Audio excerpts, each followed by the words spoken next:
ഉമ്മ ചോറെടുത്ത് എനിക്ക് എന്തൊരു വിശപ്പാ, വിശന്നിട്ട് വയ്യ. എവിടെ പോയായിരുന്നു? ഞാനിവിടെ ഉണ്ടായിരുന്നു ഉമ്മ, കൂട്ടുകാരനൊപ്പം ഉണ്ടായിരുന്നു. ഈ കാലത്ത് പോയതല്ലേ? കാലത്ത് പോയതൊക്കെ നിന്നെ ഉമ്മ അറിയേണ്ട ആവശ്യം. ഉമ്മ ചോറെടുത്ത് എനിക്ക് വിശന്നിട്ട് വയ്യ. ഒന്നും പറയാൻ പറ്റില്ല, വിശന്നപ്പോ വന്നാവൂലേ, അല്ലെങ്കിൽ നേരം എടുത്ത് വരാനാവും. ചോറെടുക്ക് വേഗം. എന്ത് മോനെ എങ്ങനെ ചൂടാകണോ? എങ്ങനെയൊക്കെ ആയാ മതിയാ? നീ കാലത്ത് പോയിട്ട് ഈ നേരത്തെ വരുന്നേ, എന്താ ഏത് എന്തെങ്കിലും ഒരു വിചാരം ഉണ്ടാ നിനക്ക്? ഒന്നിനു മാത്രമേ ചെക്കനായില്ലേ ഈ ചോദിച്ചങ്ങനെ ചൂടാകുക? മോനെ അച്ചാറൊന്നും എനിക്ക് വേണ്ട, ഉമ്മ ഒന്നും ഉണ്ടാണ്ടിരുന്നേ. വിശന്നിട്ട് മനുഷ്യൻ എത്ര വിശപ്പോടെ നീ സഹിച്ചിരിക്കണ മോനെ? എനക്കൊന്ന് വന്നൂടെ ഇങ്ങട്?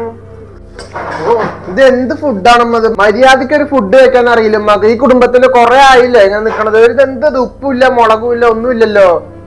ഒന്നും പറഞ്ഞിട്ടൊരു കാര്യമില്ല. എന്റെ തലവിധി.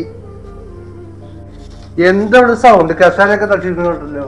ആ ചോറ് കഴിക്കാൻ വന്നത്, അതിലാണെങ്കിൽ ഉപ്പില്ല ഒരു മുളകുമില്ല. എങ്ങനെയാ അതൊക്കെ കഴിക്കുക? എന്തിനാണ് പാവത്തിലിട്ട് എപ്പോഴും ചീത്ത പറയാൻ നിൽക്കുന്നത്? ഇന്ന് ഉച്ചക്ക് തന്നെ മുട്ടും തലൊക്കെ വീണിട്ട് അവിടെ പൊട്ടിയിട്ടൊക്കെ നടക്കുന്നത് പാവം. അത് കുഞ്ഞിപ്പാട് അവിടെ നിന്ന് അവിടുന്ന് ചോറ് കൊണ്ട് നീ കഷ്ടപ്പെട്ട് നിൽക്കി വേണ്ടി കൊണ്ടുവന്ന് വെച്ചതാണ്. അതിന് ചീത്ത പറയാൻ നിൽക്കണ? ഞാനത് അറിഞ്ഞില്ല. ഇന്ന് ഉമ്മാക്ക് അതൊന്ന് വായ തുറന്ന് പറഞ്ഞൂടെ? ഞാനത് പെട്ടെന്നുള്ള ദേഷ്യത്തിൽ പറഞ്ഞതാ. ഉപ്പില്ല മുളകുമില്ല ഒന്നുമില്ല. എനിക്കറിയോ ഉമ്മ അവിടെ വീണ കാര്യവും കുഞ്ഞിപ്പാന്റെ അവിടെ നിന്ന് ഫുഡ് കൊണ്ടുവന്ന കാര്യം എനിക്കറിയില്ലല്ലോ. അതുകൊണ്ടാ അമ്മ ഞാൻ അങ്ങനെയൊക്കെ പറഞ്ഞത്. മോൻ ചോറ് കഴിക്ക്. നിനക്കേ നിന്നോട് പറയാൻ എനിക്ക് അതിനിവിടെ ഉണ്ടാ? നീ കാലത്ത് പോയിട്ട് വന്നല്ലേ ഇപ്പൊ വന്നിട്ട് നീ കറി ശരിയില്ല, അത് ശരിയില്ല, അത് ശരിയില്ല എന്ന് പറഞ്ഞിട്ട് ചൂടാകണം. ഇപ്പൊ ഈ ചോറന്നെ ഞാൻ ഇവിടെ വെച്ചതല്ല. എന്റെ കാല് വേദന, മോൻ വിശന്നിട്ട് വയ്യാന്ന് പറഞ്ഞിട്ട് വന്നിരുന്നപ്പോ ഉമ്മ വയ്യാത്തോടെ എണിച്ച് പോയിട്ട് ചോറ് കൊണ്ടുവന്നു. ഉമ്മ ചോറൊന്നും വെച്ചിട്ടില്ല. ഈ ചോറ് താനും കുഞ്ഞിപ്പാൻ്റെ അടുത്ത് കൊണ്ടുവന്നപ്പോ മോനക്ക് എടുത്ത് വെച്ചതന്നെ. മോൻ വിശന്ന് വരൂല്ല എന്ന് വെച്ചിട്ട് ഉമ്മ എടുത്ത് വെച്ചതാ, അല്ലാണ്ട് ഉമ്മ കറി വെച്ചതൊന്നും അല്ല. അവിടുന്ന് കുഞ്ഞിപ്പാൻ്റെ അടുത്ത് കൊണ്ടുവന്നതാ. ഈ ഇത്രമാത്രം ചൂടാകാൻ മാത്രം എന്താ ഇവിടെ ഉണ്ടായി? മോൻ കസാലയൊക്കെ ഇട്ടിട്ട് തട്ടി തെറിപ്പിച്ച കസാലയുടെ കാലൊക്കെ വളഞ്ഞ്. എന്തിനാ ഇങ്ങനെ മക്കളൊക്കെ ഇങ്ങനെ ചൂടാകണ് അമ്മമാരോട്? മോൻ വന്നാ ചോറ് കഴിക്ക്. വാ, എന്ത് വിശപ്പോടെ നീ വന്നേ? ചോറ് കഴിക്ക്. വായോ, ചോറ് കഴിക്ക്.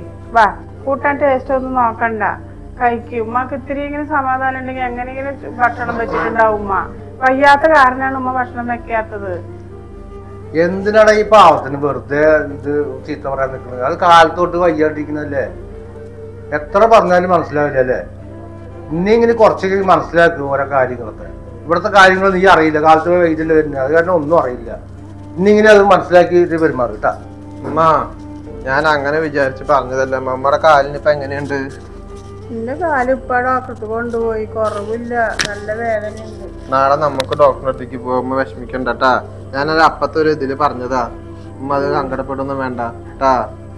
ഇനി അങ്ങനെയൊന്നും എന്റെ ഭാഗത്തുനിന്ന് തെറ്റൊന്നും ഉണ്ടാവില്ല. ഉമ്മ കരയണ്ട. ഏത് കാലിനാ പ്രശ്നം?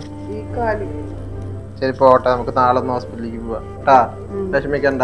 മോൻ ചോറിട്ടുന്ന ചോറ് വെറുതെ എന്റെ ഉമ്മാനെ ഓരോന്ന് പറഞ്ഞ് വിഷമപ്പെടുത്തി കുറച്ചോനെ.